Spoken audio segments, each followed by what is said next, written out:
I'm not gonna tell you a surprise because that gummy that's why it's called a surprise. No, you what kind of surprises are you used to getting? Man, you just told me on the damn phone earlier that you were gonna tell me. I'm not gonna tell you the surprise because it's a thing. I don't sound like that. Don't be doing your boy like that. Like it.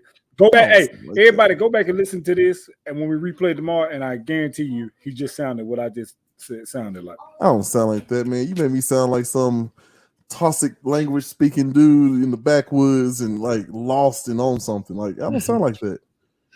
I hope you ain't on nothing. You kind of look no. The hair, all right. If we had seen that hair before the show, though, man, got the line up. Shout out to Dreams Barbershop. Look, we're gonna be working with Afton and your boy Kelvin pretty soon. There's some Dean.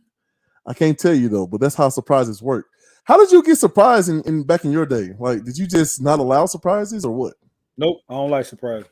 Why don't you like surprises, bro? I don't know, because usually they ain't a surprise. Usually 90%. Sometimes they bullshit. Pay the man. Why you starting so early, man? We got a man of God coming on here. You over here. I am too. I told you I am too. He forgives us all. He forgives us all. Dean fell down and then got up. That's a good way to start the show. Down and then got up. Sing along if you know the words. Dean fell down and then got up. Come on, Dean.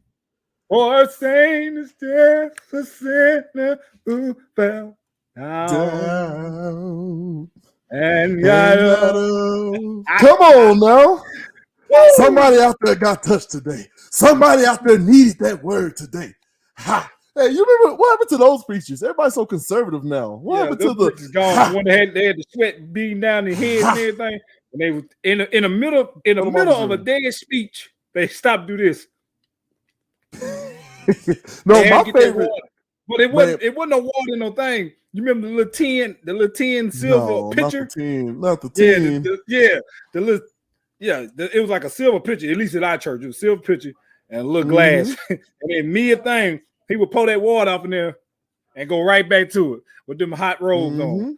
You know you don't see too them rolls on. Them rolls give you about 40 more degrees of heat. They give you something, that gummy. Oh, we already got people in the comments. Hey, I need y'all to share this out. Hey, fellas, coming to show love. Well, stick around, man. We're gonna talk about some serious stuff right here. What's that on your shirt, though, buddy? Man, you know what it is, man. It's Let's Talk with Gales and Dean merchandise, man. Yeah, man. This is the special order ones, though, right here. Special order ones, though. But where can you get those, though? Can anybody else get them? Yeah, anybody else can get them. I ain't gonna put it out there yet. He's not gonna put it out there yet. If you want one, and you can get one. Ooh, intriguing. These are the special kind. It's got the hashtag Pay the Man on the back. Hold on. Let me see the hashtag Pay the Man on the back. Got the merch, yes, Andrea Louise. Yeah, you get the hashtag Pay the Man on the back. That's when I cuss like I do all the damn time on the show. But hey, man, pay the man. Oh, my bad. Did I do it again? I'm sorry. You did it again. Yep. There's a little scroll. We gotta fix that scroll, producer. Take it down for me, please.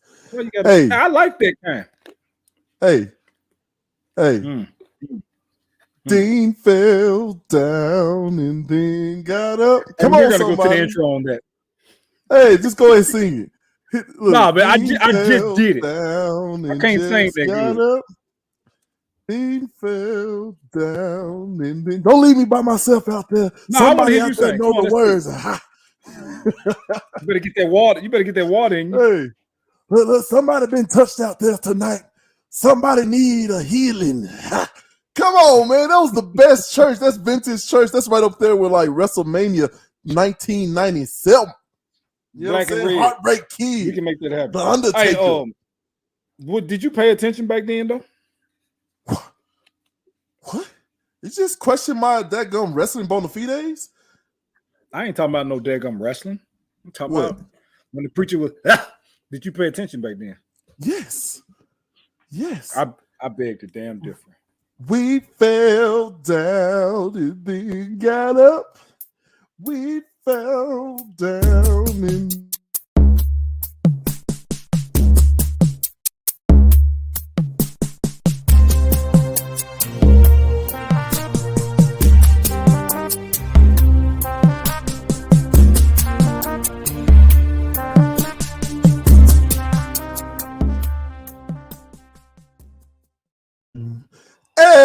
welcome back to Let's Talk with Gales and Dean. I'm your boy Gales without his glasses, but to my left, as usual, is man. You know who it is, the insane Mr. Dean with my, I don't know what you want to call him. To my, what side was I on you?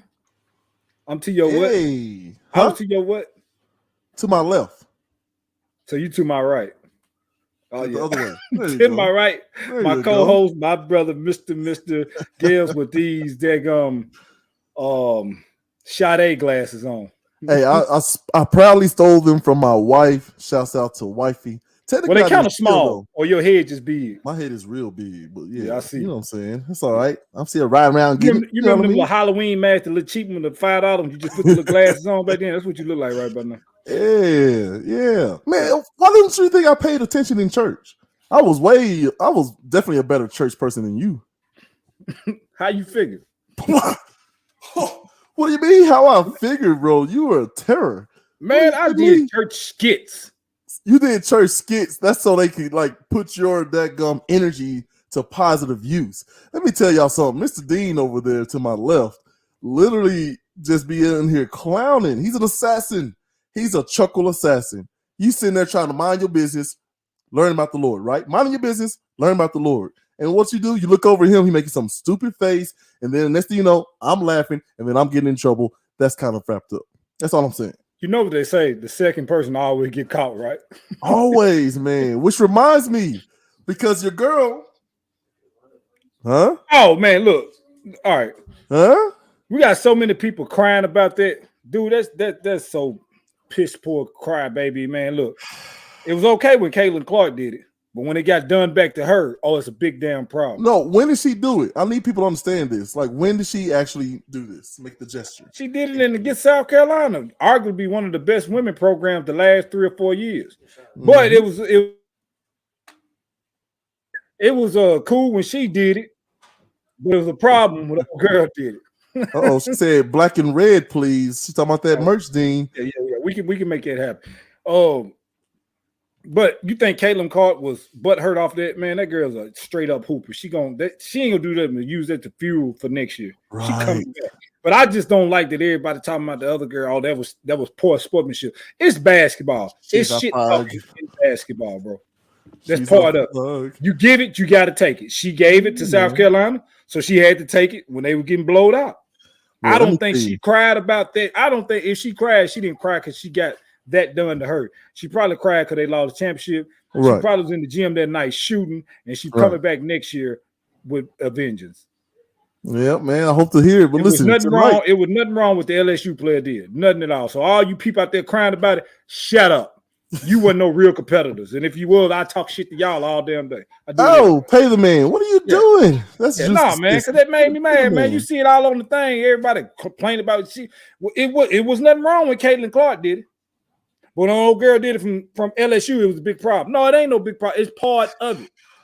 Look, go look at basketball. They even doing it with 8-year-olds now. My little 8-year-old team out here, they grittying when they hit a shot in the opposing team face. It's just part of the shit. They doing it at 8. And if them 8-year-old kids ain't getting ass hurt about it, they parents ain't get ass hurt about it. America, shut up. Let these girls ball out. It's basketball. It's sports. It's competition. It's shit talking. If you can dish it, you got to take it. Point blank period. I'm done talking about it. Congratulations to LSU. All right, man. And then who's winning right now? My beloved UConn's going to give me some money. Wait a minute. Money! First of all, UConn is blowing them out. Second of all, I ain't never known you to be a UConn fan. That is one of my 3. I'm not a UConn fan. Marcus McKnight can vouch for me. It was one, but I did not pick them to win. I picked Alabama to win. So Mr. Dean wants to purport ourselves as a sports show, and I keep telling him we're not a sports show. And here's how I know we're not a sports show. Dean, I don't know enough about sports to be a sports show, and I know, I don't know, disproportionately more about sports than you do. You want to run that by me again? I know more about sports than you do. You want a challenge? You trying to fight? Come at me, bro. I know more about sports than you do. All right, and man. I don't know anywhere near enough to be a sports show. So we loosely talk about sports through the eyes or the POV of fandom and fandom only. We're not experts. We're a couple of silly fellas I mean, I've got my wife glasses on because I can't find my glasses and I feel naked without something over my face. You know what I mean? I'm like Ricky Williams out here back in the day. We never did claim to be experts. We never did claim to be a sports talk show. We just talk. You know what? We just talk. You the one, I think, that wanted to make it a sports show. Hey, I don't like. Look, I said I talk about any damn thing. Producer. So anytime Dean lies, he gets kicked off the show. Anytime Dean does knife hands at me so aggressively, like he's got to go, man. He's a menace. Man, give me somebody, anybody else. Thank you, producer. Who is this fella? Oh, shoot, Josh McGee. All right. Josh, I'll let me listen. Before you introduce yourself, tell the good people out there what you do, who you are. I need you to let me know whether or not we should allow Dean to frap and come back to the show. Or do you want to be the permanent, like, co-host? Man, I don't know if I can fill those shoes that Sydney has, man. I can't do that. But all right. Okay. You know, we need to bring them back. Yeah. There we go. Josh, I'm kicking his ass when I see him in Pay the man. Off the show. Hey, I've warned this man about kicking me off the show. You. I'm safely tucked away in New Mexico. I ain't studying you. Remember you ain't got to worry about me coming to New Mexico because I don't even know what the hell in New Mexico outside them big ass lizards and shit y'all got. Yeah, what would it be like if Sydney had the producer button for one show? What would it be like? Oh, it'll be like, so I've got a smart. I have. So there you go. There's the preview. You wouldn't get a word in, would you? No, never. It'd be less talk. It'd be less talk with Dean that night. You can guarantee that. Let's talk with Dean. I don't have to worry about that because Dean has to learn how to do it first. Leaving me with unchecked, unbridled, unfiltered, unlimited power. Well, get some unlimited power in them clippers and go line that damn beard up there. You know what? Don't worry about the beard. I can't be like y'all. I got bald spots in my corner of my mouth. Shout out to Dreams Barbershop, Afton, Kelvin. We're gonna be doing something real good. Ooh, almost knocked myself out, man. Don't do that, man. But guess what, though? We ain't gonna make the show about us. We got our special guest, longtime friend of 20 plus years. But I like making a show about us. That's the narcissist in me. I be damn. Pay the man. Oh, now it's all me. Yay, narcissism. Okay, so guys, here's what I had for lunch. You know what I mean? That's what the world's really coming down to. Everybody, hey man, let me tell you about what I ate. Here's what my little Johnny did. Right? I'm sorry, Dean. I didn't mean to step on your toes. Go ahead, brother. Go ahead. Look here, man. Dude, what I want to say. StreamYard Control yourself. I already know. I've known you for before decades. I was rudely interrupted by that guy up in the corner. I'm not even gonna say his name. He's that guy up in the corner. We're not gonna make the show about us. We got our special guest, a longtime friend of ours of 20 plus years, Mr. Josh McGee on the show. And me, Jeremy, and oh my bad, I said your government. Me, Gales, and McGee go all the way back to AAU days. 15 years old. Well, hold on.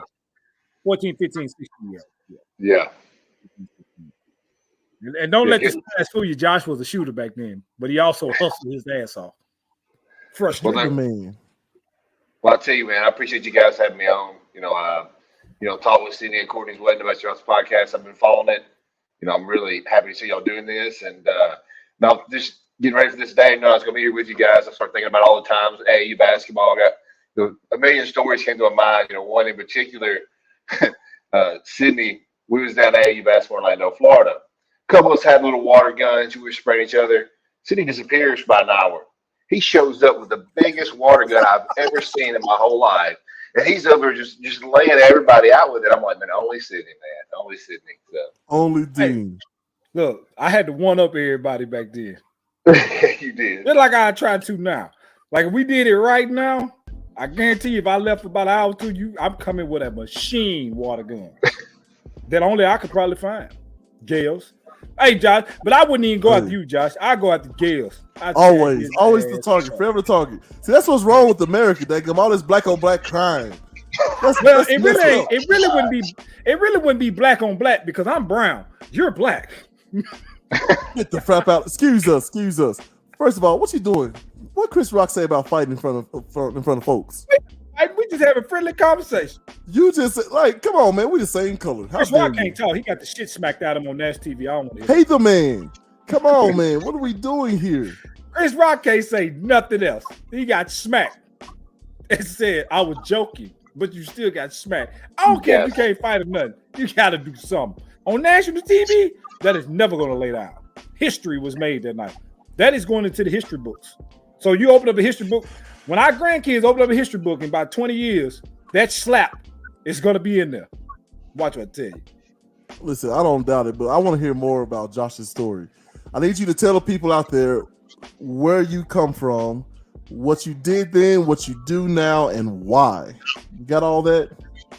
We'll do the best we can, man. So I'm from and live still right now in Santa Fe, Tennessee. Now, people from Murray County know it's pronounced Santa Fe, but some people pronounce it Santa Fe. So Santa Fe, small little city here. Went here kindergarten through 12th grade. Right out of towards the end of high school, linked up with some guys in Columbia, Sydney, a couple other guys, Gales. Who else on Jerry Brown? Who else on that team? Casey Holt, Stephon Johnson, man, Justin, Knight. Chris Point. I mean, not Chris. Yeah. Trent Pointer. Joseph Carter, Tyler Bourne, Justin Knight. Justin Knight. We don't play that ball. Yep. And a bunch of us all small town guys, man. So we went down and played a couple of tournaments in Orlando and everything. And all considered, I'd say there probably wasn't another group, just a bunch of small town guys playing, man. And we had a good team. It was fun. That's really how I got to know you guys. But post that, went to MTSU, spent 5 years of fun times there, and actually met my wife there. Started working in Nashville. And eventually came back to my family's farm, my family's land in Santa Fe, where I'm at now, and built a house. And got 2 kids, an 8-year-old little girl and a 5-year-old little boy. And man, they keep me busy.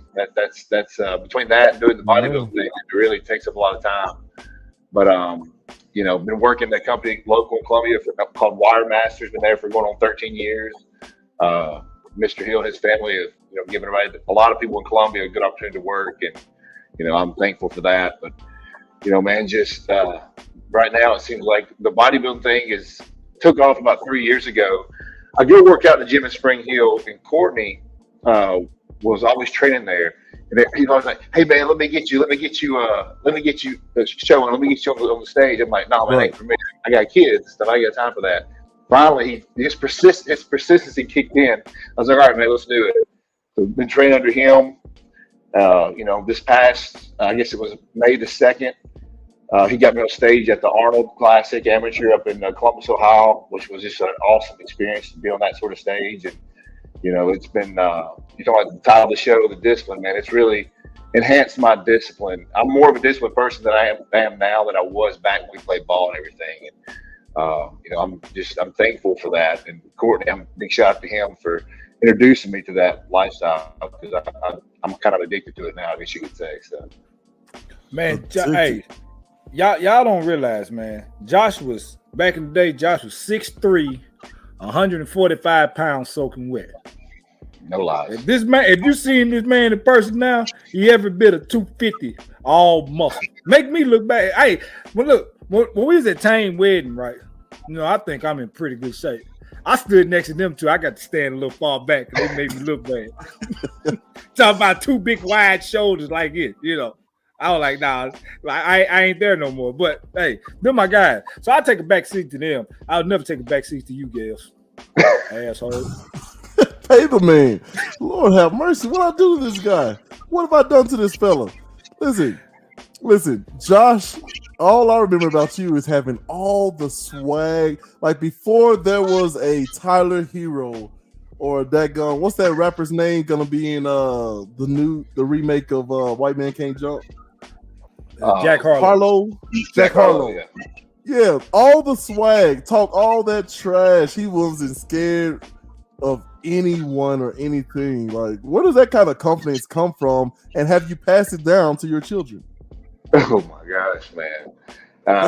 My confidence comes from playing with people like Sydney. They make you play that way. So, Been passing my kids, man. I think so. I think unfortunately, so I believe my son at the Mule Day this past weekend, my sons and daughters on the side, yelling everybody that's coming through and dancing, and there's music playing. I'm thinking, oh man, I got my hands full, man. So, that's another thing about it. Like, there's things that your kids pick up on. You know this, Gales.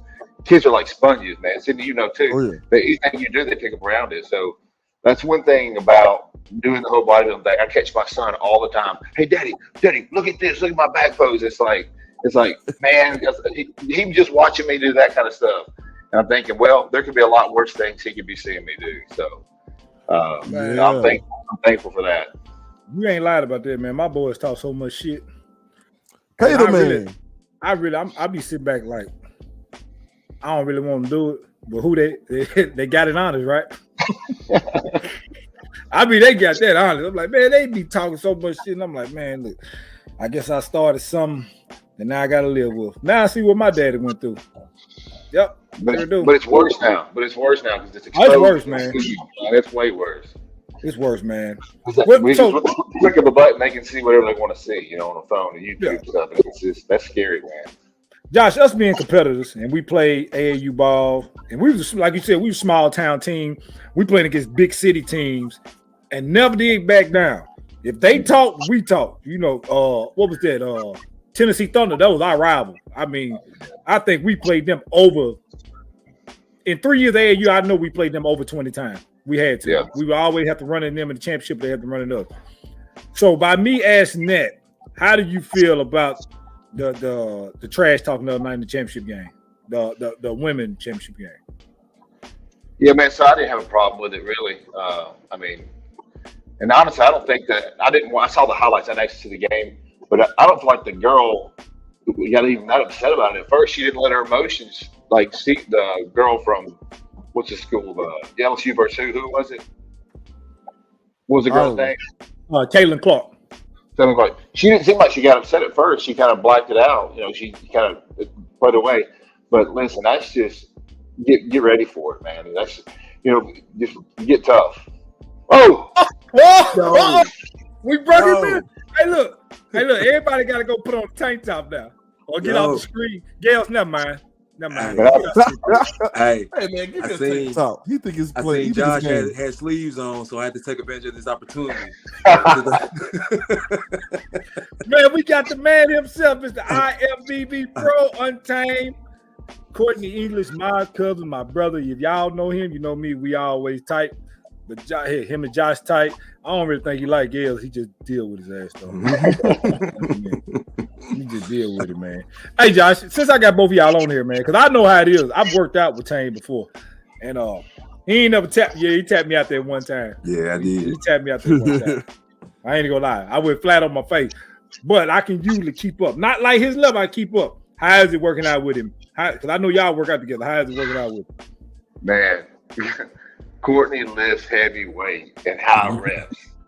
I mean, it's like he's like, yeah, we're about to do 4 sets, 120. He's about to do 4 sets of 10. It's like, okay, well, let's do it, man. And it's like, but it's good though because Courtney pushes me, man. Like I see him working through it, and it's a lot of reps, a lot of sets, and it's like, hell, that builds your strength, man. That builds your endurance. It builds your character.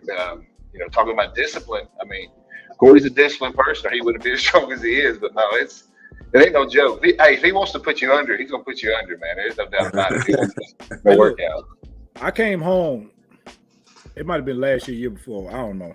He like, man, we finna do 10 set of 10 dumbbell bench. I'm straight with this. He said 10 set of 10. And we gonna start at the hundreds and go up. Yep. That sounds about right, man. Y'all hear what I said? Start at the hundreds and go up. I think I got to 125, maybe 130. This man went to. Did you go to the one? Was it 150? 170? Yeah, the 150. No lift off. I tried to help. I did do 170 one time. Yeah. Yeah, I said you need to lift off cut. Nah, I got it. You the hell out of me. Go ahead and get that shit there. I'm watching. Hey, I know, man, Corey, how long have we been working out together, man? It's been what, 3.5 years? 3.5 years, yeah. So I can't tell you one time where I've had to give Corey a lift off. I ain't gonna lie to you. Not one single time. I do. I hate it. I hate it, man. For some reason, I just hate it. I don't feel like it's me. Yeah, man. It's almost like if he ain't gonna pick the weight up unless he can push it. He don't need no. Hey, look, we had people in the gym. They wasn't watching me because I tell you, I stopped at the 130s. People stopped they dead workout. Well, looking at this. You know what I mean? And then me and Tane, we talk about it all the time. I call him. I see a lot of guys in the gym or, see dudes talking about what they doing. I'm like, they just rep that shit 3 or 4 times. Pay the man. Y'all guys picking up your shit and you repping it 10 sets of 10. So I don't respect these dudes just picking up this heavy weight and you do it 4 or 5 times. Talk about I did it. No, get up there and do it 10 to 12 and do multiple sets of it. Then I might respect you a little bit. Don't talk no shit. Producer. So I told him not to talk like that unless he says we are not giving you direct advice. He trying to get us sued. He don't want to get better. He don't want to get better. Can y'all talk a little bit about, like, I know Tane's been probably doing it the longest. Like, what before you have shut the crap up on my dreads. People with no hair has no room to talk about anything I got on my head. Just that gummy face though. Oh, see, he gonna hit me where I'm vulnerable, man. I've got all these bald spots in my face. That's all right. I'm gonna catch you. You just gotta let it Tane, man. Yeah, I'll fill in one of these days. I ain't gonna tell. I'll tell y'all after the show what a lady told me I should do to fill that in. It's a little bit much. So Tane, tell us, like, before your license, what's the verbiage you're supposed to use if you're gonna have people work out with you to protect yourself legally, and then how does that change once you're licensed and actually doing it for a career? Well, honestly, I tell people, like, first and foremost, don't do this stuff if you're not certified in it. And I mean, a certification ain't you doing one competition and then saying I'm taking on clients for training and stuff like that. You want to be certified in it because you want to know what you're doing. And then I mean, just like anything, you got to make sure that you get your liability set up and and things of that nature. But I mean, you just gotta. If it takes a lot to coach and train people. I mean, because it's, Josh is somebody who peak week, the week before his show, was eating over 300 grams of carbs. Whereas somebody like me, the last 4 weeks, I won't eat that much total. You know what I mean? He's doing it in a week. So it's, you've got to have the knowledge and you've got to make sure that you're paying attention, to the person, to their body, how it responds and things like that. I mean, it can get tricky sometimes. So if you don't have the base knowledge and you're just trying to jump in and just do this, man, you're gonna be in trouble. That's right. You find the same thing, Josh? Yeah, he's right. I mean, it's having someone like Courtney, watching me and his expertise and saying, well, your body's doing this. Let's tweak this up. And I'm thinking, what's he talking about?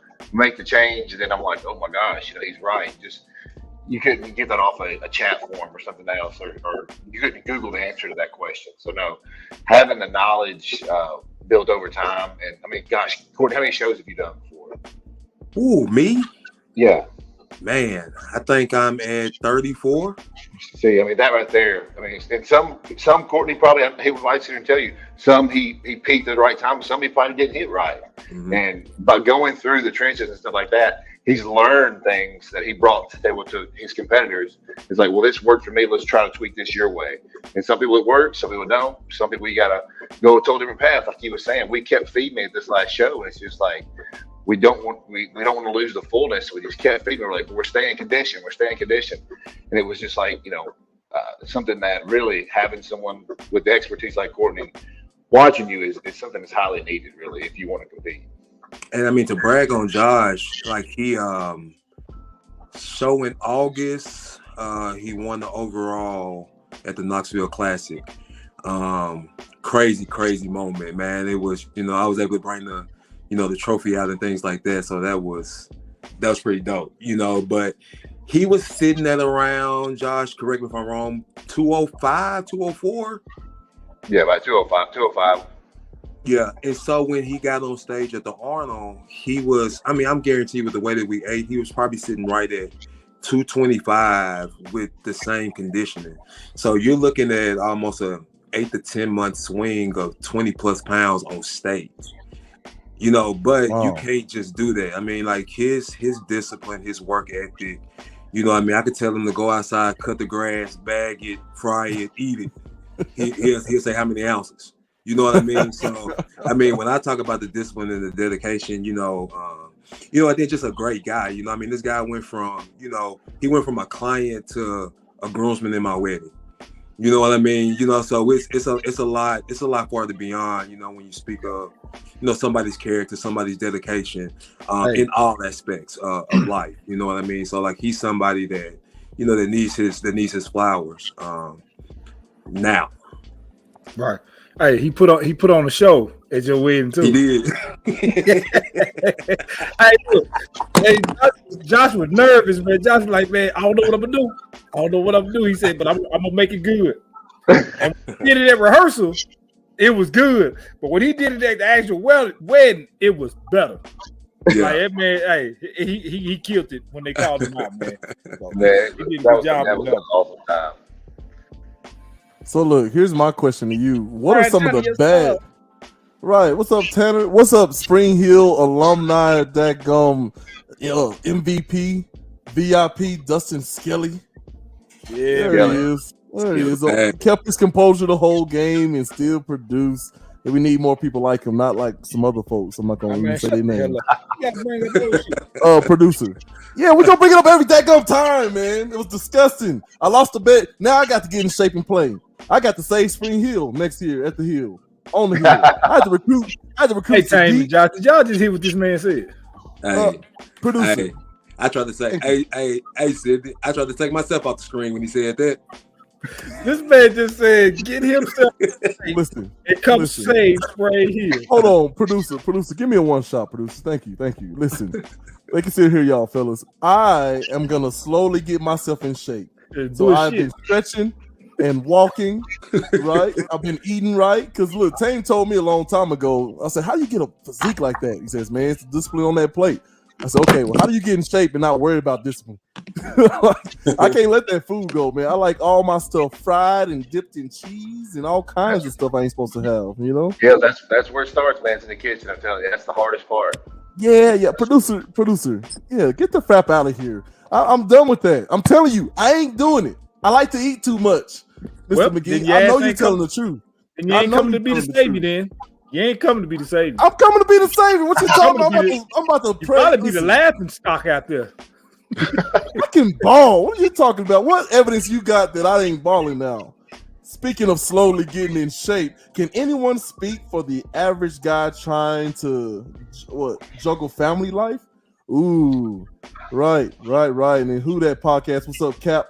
Want to have a Who That Podcast? Them aliens over there, go check them out if you dare. That gummy. Okay, I think mine is just inactive. Okay. Hey, girls, take Ashley's sunglasses off. Yeah, look, we already discussed this, man. I told you. But it's not stealing from your wife because, you know, as you know, we're married. That means we're one person. We're one being, right? These are just much my sunglasses as hers. To answer Mike's question, it'd have to be, we'll let Tame or Josh answer that question. All right, let's hear it, fellas. Tame, or we'll let Josh go first, and then we'll see what the master has to say up there, Tame. So, speaking of slowly getting in shape, can anyone speak for the average guy trying to juggle family life? But, you know, I like to think that's me, man. My kids, if it wasn't my wife, there's no way I could do bodybuilding. There's no possible way. She, especially in prep, she really carries the burden with the kids, helping them get on place A to B and stuff like that. But, you know, just making time, finding the time to do it. I mean, Cordy will probably tell you this. I mean, the kids stuff are all busy. You know, I work a full-time job, my kids, I train, but I still train like 5 o'clock every morning. And does it suck getting up at 3:30 to get the meals ready and get up the door? Yeah, but it's like, that's the only time I have to figure out, when can you fit that in? And, you know, eventually you get your kids. I've taken my kids to the gym and Trey helped me a few times. So if you have access to get your kids involved in it, I know Sydney does that a lot. Get his kids involved in activities, get the kids looped in. I think that's fantastic. Yeah, and to piggyback off what I said, I mean, it just comes down to, you know, preparation and structure, scheduling, you know, like what time of day do you have it to where you can do it? It may not be the most convenient time, you know, but you may have to get up at 5 a.m., you know, to get the get the job done. You know, so it's about finding that time frame where you can get it done, but also scheduling out, you know, what you got with your kids and things like that. So just having a schedule and being prepared. You know, just start there very simply, and then get your momentum going. I mean, it'll be like clockwork. Yeah, I know for me, because y'all know I coach ball and stuff, so I got mine just set up on when I get off work. I go to the gym for an hour and a half, 2, get my work in, and then I bring my son back up here. On top of the other players I got, I bring them back up there and train, and I might get another workout with them in it. My biggest thing, what I tell people, you got to get your ass in there first. You know, you always hear people talking about, man, I'm gonna start. Yeah, but that talk is cheap because everybody say they're gonna do something. You gotta get your ass in there, and you getting that 1 or 2. Okay, producer, that gum with that mouth. We trying to court Disney. He just letting it rip all over that gum place. For 1, for 2, is that gum myth? Is that a myth? Like, do you have to get in there 2-3 hours a day? No, you got to. You might need 5. You know what? You ain't okay. All right. So look, man, I'm gonna ask y'all this because we've been talking, and a lot of people were really touched by this question of whether or not our children today were soft. Okay, and so now we've made it sort of a thematic thing where we just ask everybody who comes on. So I'll start with you, Mr. Untamed Fitness down there. Are children today soft? Yeah, they are. And I can't even say it's not their fault. It's how they're being raised compared to how it's been, you know, in the past, you know, and it's more the parents. I mean, because honestly, just to piggyback off of what's going on with Reese and Clark, you know, these parents are just in an uproar. I mean, just literally crying on social media, you know, about she shouldn't do this, she shouldn't do that. You know, what she did it, well, it's okay if she does it, and when she does it, you know, and it's like, but the competitors, they not caring. They probably didn't hit each other up. They probably talking. You know, like I said on my stat earlier, Caitlin Clark probably said, schedule them first game of the season next year. Let me get my lick back. You know what I mean? She hadn't come out. She hadn't cried. She hadn't said anything, you know, but it's the parents. Even with kids, when you can go use sports nowadays and things like that, the kids just want to play. But the parents are the ones that's in the crowd acting a fool, you know, and just being way too much. You know, like they can't go against their parents, so they got to dummy down and go with it, you know. So I just think it's a negative influence. Yeah, they're soft, but I can't put it on the kids for being soft. It's just the way that, you know, the generation is being right. What you think, Josh? Man, I think kind of adding what Courtney said, I think a lot of the problem are these right here. Cell phones, easy access to information. And the worst thing is, it's the kids are seeing us do it. I'm guilty of it. I'll be on my phone, emailing or whatever, and the kids are trying to talk to me. So I think we're not helping the cause. Our society's not, because we're all addicted to some sort of electronic device that grabs your attention away. So I think the softness is probably softer than the generations that we all grew up as, but it's not their technical fault. I agree with Courtney. I think it's more just a generational thing, which is kind of scary. What's it going to be like in 20 years from now? When's the next generation? Holograms? 2 years to be like? Holograms, augmented reality, VR. Like, we're just gonna keep getting bigger. But it's so here's my thing. Right. So y'all see Jill Biden wants to invite Iowa and LSU to the White House. Like, I don't know, man. Gentle parenting, 15 years. We going to see how this stuff plays out. No, we're not going to see. Like, they've already mapped out. Like, professionals have already mapped out exactly where we're going. And what you're seeing in the numbers today, basically, we're having less sex, right? It's going to be the first time in human history where more people are dying. Look at you. Boy, I wanted to say some shit. I'm talking about adults. I knew that was going to be a loaded question right there. I was waiting to sit there. I thought City would jumped off. Look, I was in the private chat. I was like, Dean, go. Like, I was trying to produce him, man. This subject right here. No, but literally, this is gonna be the first time, bro. This is literally gonna be the first time that more people are dying than are being born. They're supposed to stay together. There's supposed to be a direct correlation, and that's slipping. It's the first time that we've had more jobs available than workers to work them. While we're about to see the great boomer retirement, right? They're eventually gonna eventually not be able to work, or they're gonna eventually, finance themselves so they can retire, like they should have probably a decade ago. But when all of the boomers go at once, like we're gonna be looking at each other like we're crazy. So that's why they're trying to drastically change like policy as far as people coming across the borders, and that's the northern, southern, and eastern borders as well, to make sure we got people to work jobs and perform tasks. We are really just like, but that's what happens when you don't honestly talk to children, because they're gonna get exposed to a lot of different things. It's a matter of how we have these conversations with them. It can no longer be, don't do as I say, not as I do. No, you gotta be like Josh and Dean and Tame, and get your kids involved in your workouts. Have these conversations when you're picking them up in the car and you're dropping them off somewhere. You got to just start getting involved in your kid's life, which involves a lot of listening. A lot of listening. I'm gonna say it again for Dean. A lot of listening. You can kiss my ass, but hey, I knew it. That gummy pay the I man. think a lot of it come from so when we was growing up, we really just didn't sit in the house. You know what I mean? Like everybody was out in the neighborhood doing something. I don't care what sport it was, whatever, football, baseball, basketball, volleyball. It didn't matter. Kickball. You was always out doing something every day. Your parents didn't have to tell you to get outside and do something. We had devices. It was Nintendo's around, Sega's, PlayStation 1, 2s, 3s. It was all that stuff, man. But it was just the competitive atmosphere of your neighborhood. Neighborhood kids back then, we wanted to compete with each other. You wanted to compete with the older kids. That's the only way you were going to get out there to play. You had to go out there and play with them. You ass weren't no good. You just kept playing till one of them recognized, and then they put you out there and play. Hey, but you're not going to get that. My neighborhood I live in, you see them out there, and that's shocking. They be out there playing, but drive around just a street over, you won't see it. So that's just what I'm saying, man. It ain't consistent like it was when we was coming up. And like Josh said, it's got them all these devices and stuff, man. They just done made them lazy. They don't want to do the shit. Pay the man again. Tame, can you or Josh speak to Dean's lack of discipline? Like, I can't get him to watch his language for nothing. We out here trying to reach the masses, and this man keeps shooting himself in the foot.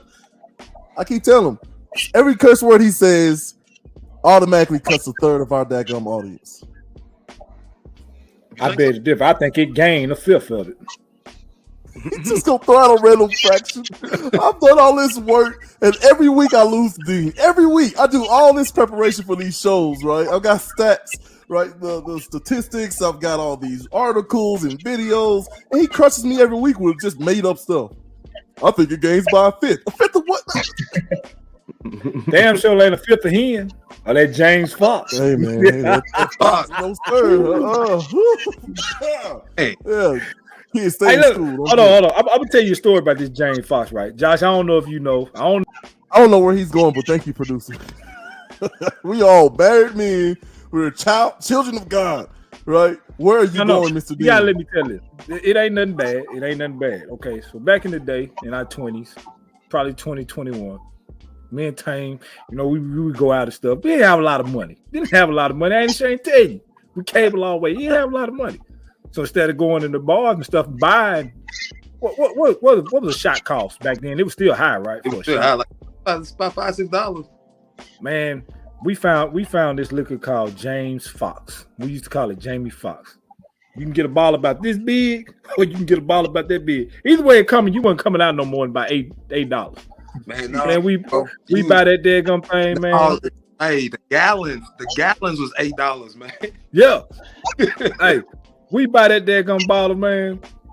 We pull up, we pregame out there, listen to Yo Gotti. We go in the establishment. When we feel ourselves coming down, right back outside to the Crown Vic. Pop it again, boy. We were notorious for that. Being there, we've been there loose off $8. That lasts us a month. Dean, that's a multi-purpose bottle there. In case you're out of gas, it'll probably run your car too. Probably. It's a disinfectant. I mean, think about it. I'm not an expert, but I can say this: you've never seen COVID and Fox in the same room. That's all I'm saying. Disinfectant. It can be gas. It can get you loose. All kinds of stuff. But That's so what are we telling the kids today, like, about discipline? Like, I don't know, like, because do y'all agree that we can't just, I mean, because Tame, you're gonna be on, I believe, next week with the coaching staff there. How do y'all approach the current day student athlete to get them on board with what you're saying, believe, buy in, and then, run with it? The biggest thing with that is you got to create a foundation of trust. I mean, that's out there. You got to let the student athlete know that you are there for them. 100%. And I mean, that's the big thing, because like once you get them to buy in, to you, the culture that you want to create, you got to be living that culture as well. You got to lead by, and once they see that and they buy in, then it's easy to go from there. I like it. So Dean, what's your rebuttal to that? Because Dean is very much the guy who says, "No, you're gonna do it or else." And I'm saying it's not gonna work for every kid. Well, I mean, it's ways. High coach, it's ways to tell them how to do it or else. You ain't got to be aggressive with it. You ain't got to be an asshole about it. Your kids, your players know when you serious, and your kids know when you playing around, and they take to it. You know what I mean? So I'm gonna get you to do it my way, but I ain't got to be an asshole about it on that field or that court to get you to do it my way. Just know that I'm really there to coach you, to put you in the right position to succeed. And once they see that, they'll bust their ass for you. But you got to have discipline. You can't get out. You have no discipline. You could take a team full of all-stars. Memphis Grizzlies, prime example. NBA caliber team, no discipline. So come playoff time, they'll get up 20 points on somebody and wind up losing by 15 because they have no discipline. They do dumb stuff. But they got an NBA team on paper, but they have no damn discipline. They don't get no discipline from their coach. And I'm just using them for a prime example because that's an NBA caliber championship team, but they have no discipline. You see it in college football all the time, man. You just see it everywhere. So you got to have discipline. You can take a team full of mediocre players with discipline, and they'll go out there and beat an all-star team. But how do you instill that in a kid, especially if they've been told by the world today's commodity is, or what we value today is attention. As long as you get attention, it don't matter, good, bad, ugly, attention, likes, all that stuff. By the way, don't be afraid to hit that like button, stars, subscribe, and all that stuff, right? But the idea that like today's what do you call it? The currency of the day is attention. So how do you get those kids to kind of get out of that mindset? And then you need to do, like Tyson said, his trainer told him, do what you hate like you love it. Right? That's the hard work, the working, the routine, getting up early, taking care of the grades, manners, chores, and relationships. Like, how do you get them on board with that? Let me jump in here, Gail. So I think my kids they have their problems, don't get me wrong, but I've tried to keep them sort of disciplined in the fact of giving them responsibilities, giving them things to do, try to get them on a schedule of certain things. It's like, these days, on Sunday, we go to church, then we come home and we do X, Y, Z. So just building some structure, because I feel like when they're not having structure, they're free roam to do kind of whatever they want. And the first thing they'll do is grab a phone, grab the remote, watch YouTube, and they're not getting any quality material at that point, in my opinion. So giving them a little bit of responsibility and letting them see you do things responsible. Like they know at certain times of the day, I'm doing certain things. At and I'm meal prepping every night. They see me doing these things, and my son the other night said, "Hey, Daddy, I want to meal prep like you." And I'm thinking, "All right, what do you want? What do you want?" He's like, "I want a bologna and cheese sandwich." He's like, "All right, Dad, I'll make you these to school." So, just stuff like that, helping put your kids in situations where they just build consistency and have a schedule, I think, is a big portion of it. That's great, man. First of all, I like your timing. We got some stuff behind the scenes happening. That was some good timing, boy. And man, look, stay tuned. We're gonna have to get him on the show. Anywho, man, listen, we talk about discipline in hard times. I want people to be able to share honestly whatever is bothering them. There's something to that. Like, you get to a point where you can just, like, I had a problem at Vanderbilt when I was there, like, asking for help. We're talking about world-renowned tutors. They would have given me a laptop and for a tutor per subject. You understand me? Per subject. That was a top 25 private institution, and I didn't take it because I didn't know to. So I want people to start thinking about, how can I adjust self first to get a common goal? Because you want your kids to do well, right? And if you need help, ask for it. Just like our friends here in the Albuquerque area. If you have somebody who's dealing with dementia, Alzheimer's, there's a place for you. Do not feel bad about trying to give yourself some time. And that's why we partnered with Mayberry Senior Services, LLC. So let's check them out. I love her so much, but I need time alone to catch up on things. The nursing home is not an option for me. I just can't leave her. If you've been struggling to take care of a loved one, Mayberry Senior Services can help. Our day program is a cost-effective alternative to assisted living or in-home care. We provide engaging activities and assistance with trained staff who are dedicated to improving quality of life. Join our Mayberry family. Call to schedule a tour today. Again, that's for the Albuquerque area. So what are we doing to incentivize people getting outside? Like, I love Josh's answer. Like, just get involved, right? You go out with your kids. Like, the kids just kind of want to be around us naturally. So you see kids who like if I ask Dean right now, hey man, what sport does your son like? Well, probably the sports that he plays and watches around his son. Am I right, Dean? Same with me. So what I've done with my kids, I like this shit. So we got some sense. Okay, good. I'm glad for him. Shout out to nephew out there. So what I'm saying is, like, what I try to do with my kids, and you gentlemen can tell me a little bit about your side, is we watch science videos, we watch stupid, goofy videos that I can't stand, but they do. So if you like it, I care about it too.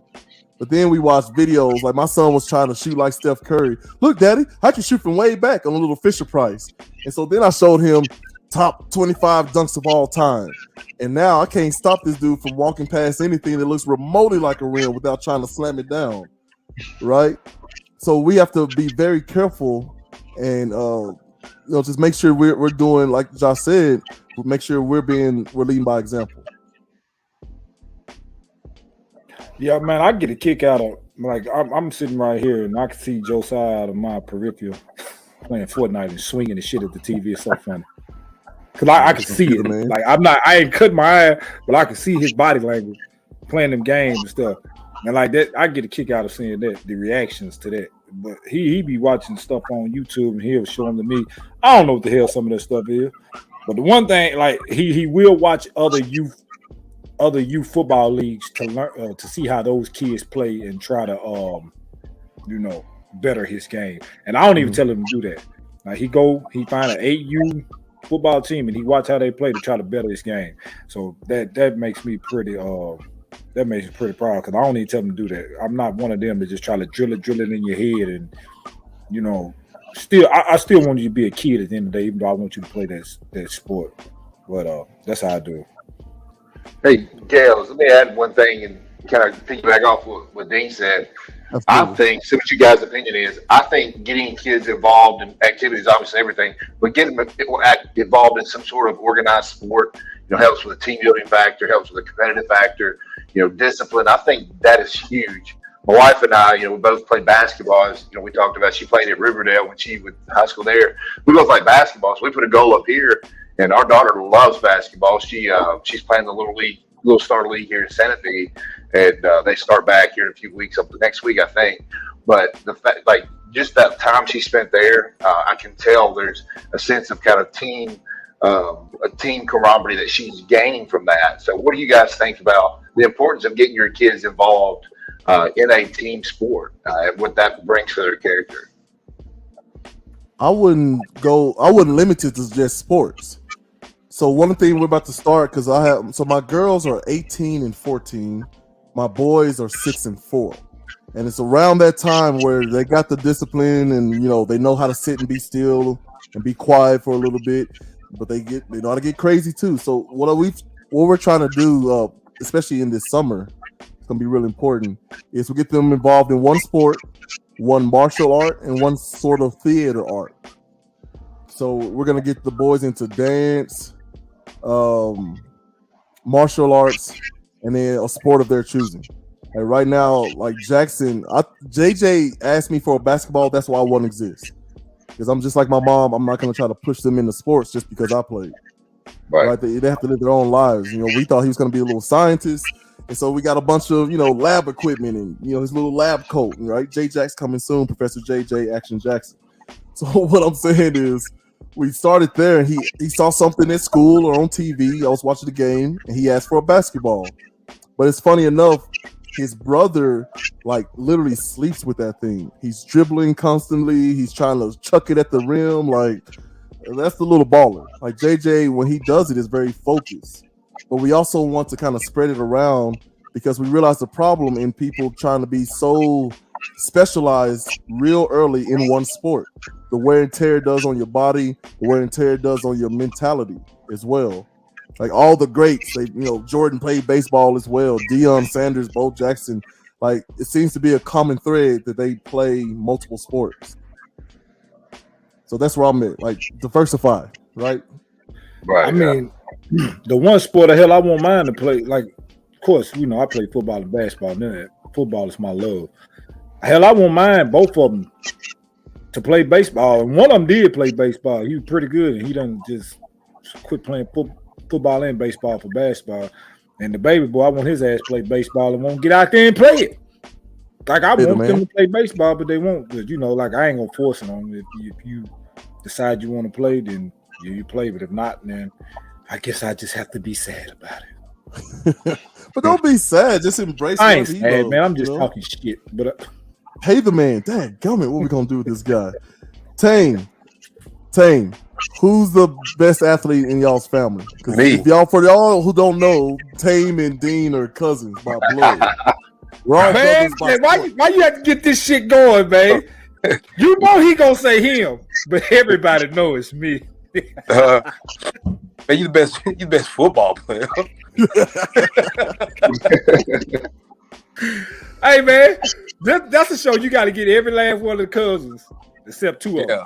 Hold on, let me rephrase. Whoa! You gotta get all the older cousins because we competitors. You gotta get us on the show. Look, Hub gonna say, "Bam!" He lost his damn mind, man. You don't even believe that. You don't believe that. Unless you count fishing and hunting as a sport. Yeah, fishing and hunting is a sport. Sporting goods. Come on, baby.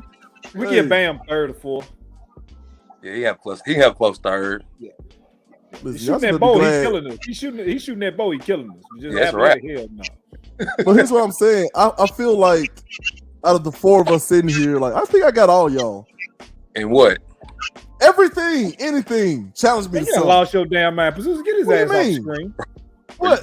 Wait, hold on now. There you go, man. Hey, Josh Tank, did y'all hear what this man just said?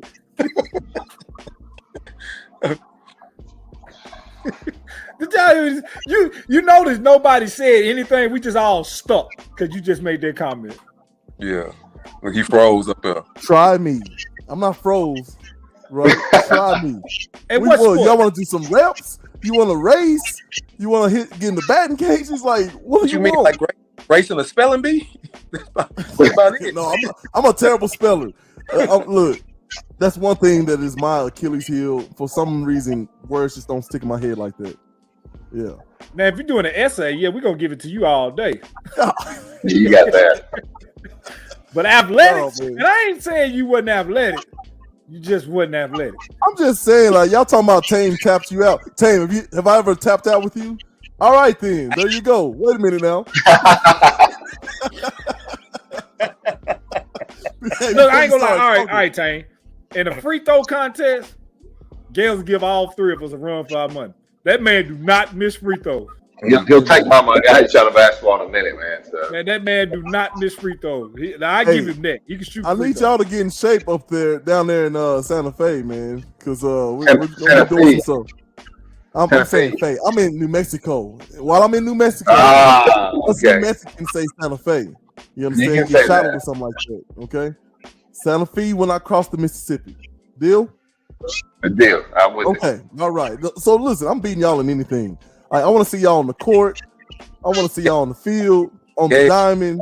I'm trying to find the 03 tape in Spring Hill, because bro, I really feel like I dunked on you, man. Listen, maybe some of the greats get dunked on. Got dunked on. I really do. Tane, we were talking about that not too long ago. We were trying to figure it out. Yeah, we couldn't. He did catch one off the rim, but I want to defend it. Update y'all information. I can't remember. Update y'all information. First of all, Tane, Dean, Josh, y'all did not look like that in high school. So things changed. All I'm saying is I'm kind of great at everything. Hey, man. Except spelling. Hey, you didn't look like that in high school, nigga. Just a little bit. Right, okay. Listen, give me 1 year. 1 year. I'm gonna show y'all. Look, and I'm gonna write it down. I'm gonna write it down. Hold on. What's today's date? I got my little notes here. Dang, put it on the calendar. We're gonna flag it here. The thing is, I know the man can do it because if you seen him when he came back from Vanderbilt, you know he put in work. Mm-hmm. Yeah. But he got to go back to that mind frame at least to do it. Oh, you don't woke up with mustard already. Yeah. Like, listen, anybody get kicked out of an alumni game within 7 minutes, like that just is disgusting. Hey, look, I am so appalled. Producer, I am so appalled that he no discipline. We talking about discipline, no discipline. Gales, I do remember when you were just a big teddy bear, a teddy bear that once hit a man in practice and dislocated his shoulder. Listen, man, I'm a lover and a fighter now. I need y'all to be very careful how y'all want to proceed. Not with them damn glasses on. Hey, man, you better leave me and my wife's glasses alone, right? I don't know where my actual glasses off your face. You're killing our ratings tonight. That's all right, man. We got Tame and McGee to make us look good. Speaking of which, Tame, I'm gonna give you the last word. Any projects you're working on, any shout outs, and we're gonna see him very soon here. No, don't really got anything now, just getting clients ready. My biggest project was, get my strong competitors ready for the Arnold. So, now I'm trying to get the groove of things with myself, but I mean, life got to slow down just a little bit before I try to put the focus on myself. Ooh, that's big, man. Appreciate you coming on, Mr. McGee. What you working on, my man?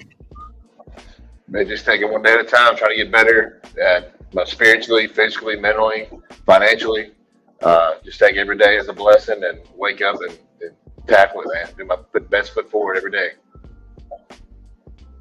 That's right, man. I appreciate y'all for stopping by. I'm gonna put y'all in the green room. You can still hear and see us, and we'll do our thing and wrap up the show here in a little bit.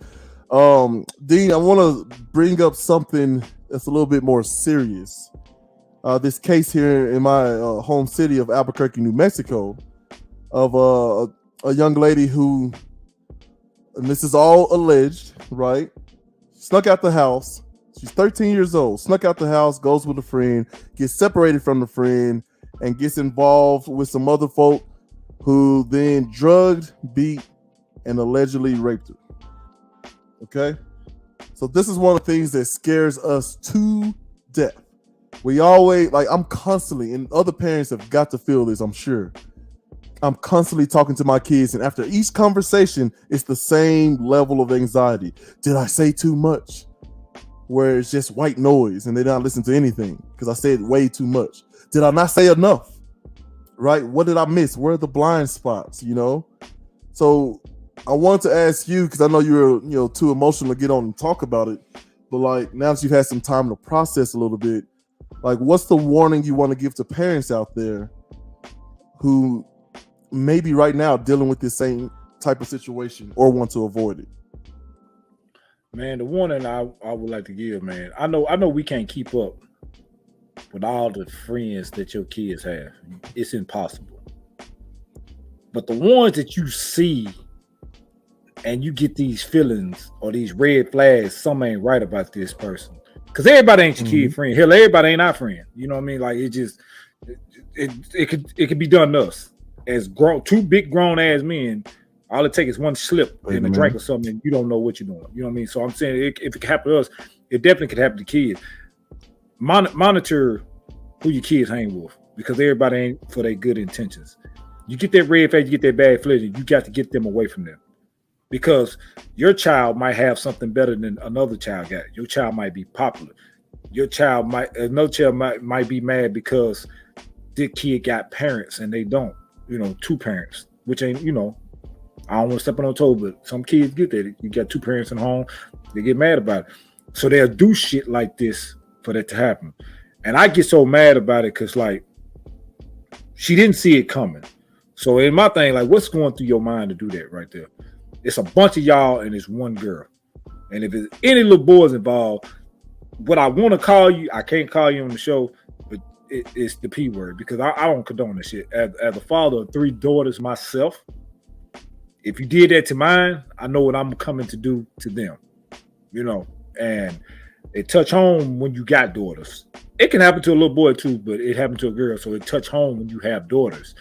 Because I got 3 teenage daughters, and if anybody was to lower them out and do something to them like that, my psyche, I don't know how I'm gonna handle that, but it ain't gonna be good.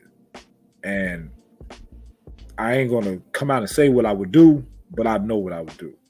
Yeah, you know like I mean? I understand the emotion and all that, but I counsel the family and anybody else involved that when you're posting about this stuff to also keep in mind that we're dealing with other children as well. Children, right? And it really, like, my producer was getting on me about making sure, you know, protect yourself by saying alleged. And it's hard to say alleged when the guys involved, the little boys involved, are online bragging about it. It's hard to say alleged when the girls who did it are online laughing about it, like, yeah, we beat that bleep, bleep, bleep. And like, it was just funny, which made me really sad, Dean, because I'm thinking about that's somebody else's baby too. Right? 12, 13, 14, 15 years old, I think all the way up to 19 involved in this entire incident. So what's happening? What's happening in the world today where you got people, first of all, kids naive enough to, you know, sneak out the house and try to do whatever, right? And the kids who are involved in the assaults, allegedly. Like, what's happening when that's how these kids are having quote unquote fun? Drugs, alcohol, sex, violence. Like, I mean, it's just incredible. So I'm really trying to think about this from the aspect of how can we prevent not only our children from becoming victims, but how can we prevent them from becoming perpetrators? And there's a bigger game afoot here, because that gummit, Dean, in this country, you got to work a couple of jobs or one really good job, and your spouse has to work a really good job to be able to pay for things and afford the cost of living of the day. So now I don't have time to put into my child. You see what I'm saying? So it's a vicious cycle we're creating. And now they're learning from their cell phones. And the cell phones, people say adults, this is addictive as gambling, and in some cases heroin. That's for adults. So what are these things doing to our children? Food for thought. But look, man, I'm not gonna keep you too long on the subject. I know we passed time or whatever, but like, get your kids involved in things. Like, see what they're interested in. Like, I'm gonna talk again about my daughter's. Okay, I'm gonna try to get this right. Digital. Oh no, wait, not digital. Virtual. No, wait. Okay, hang on. She wrote a novel, folks. She wrote a novel. It's a digital interactive novel. The link will be up, like understanding that that's what she liked to do, and us pushing it at her. Now she makes more money than me and Dean. Okay, that's kind of frapped up, ain't it, Dean? Like I'm proud of her, but frap her. That's the niece, man. I love her to death. She's we all extraordinarily talented and intelligent and all the things, but frap her. No, man, it can't be no frap her. Hey, quit no, frap her. I'm coming from her. I'm coming for her. Let's pay the man to you.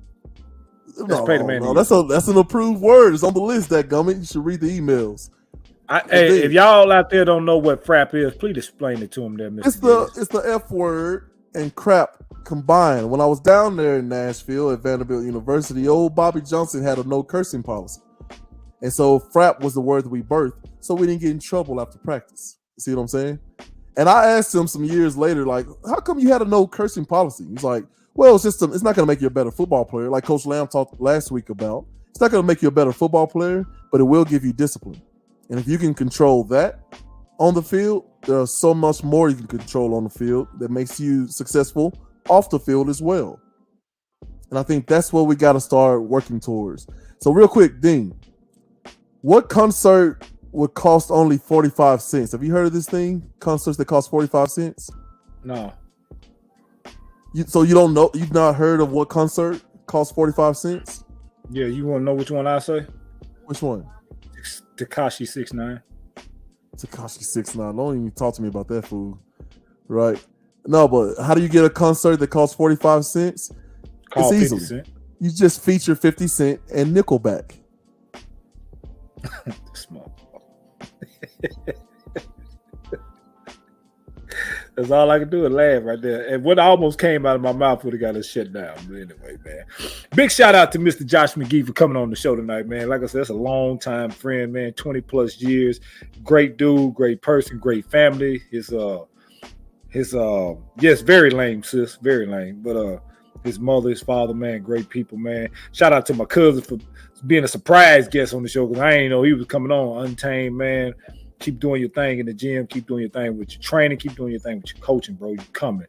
And he'll actually be on next week with the other coaches from Columbia Central High School. Tune in. That's going to be a great show. Big shout out to my big little bro, Gales, for saying dumb shit, but keeping the show alive with it. Big shout out to all the people be in the chats, man. We love y'all. Feed off of their energy. Keep doing it every week.